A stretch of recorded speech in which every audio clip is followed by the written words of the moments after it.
افرشوا ورد الغلا شبوا المباخر، لقبلت بنت الحسب اخت الرجالي، وقفوا لعيونها يا كل حاضر، ورحبوا بام العريس اغلى الغوالي، ورحبوا بام العريس اغلى الغوالي.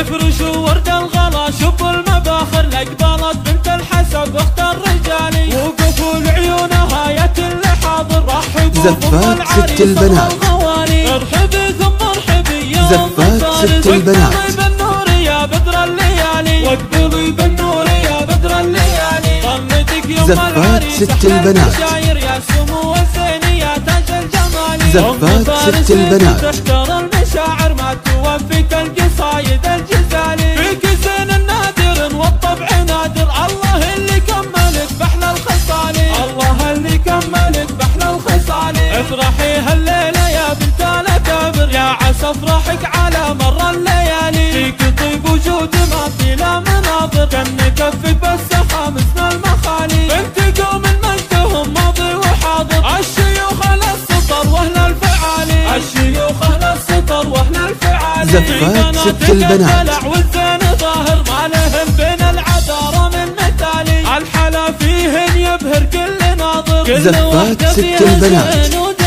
والختام المسك وهبوب المباخر، والله يديم الفرح اول وتالي، افرشوا ورد الغلا شبوا المباخر، لقبلت بنت الحسب اخت الرجالي، وقفوا لعيونها يا كل حاضر، رحبوا زفات ست البنات،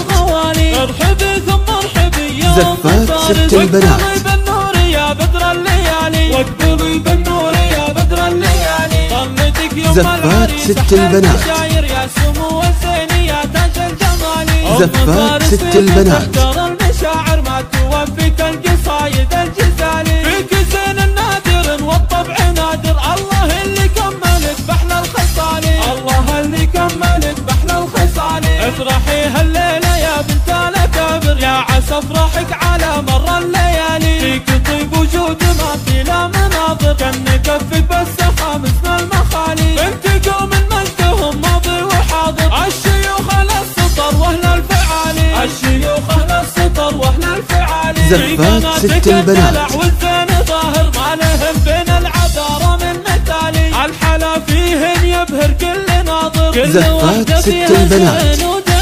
والختام المسك وهبوب المباخر، والله يديم الفرح اول وتالي، والله يديم الفرح اول وتالي.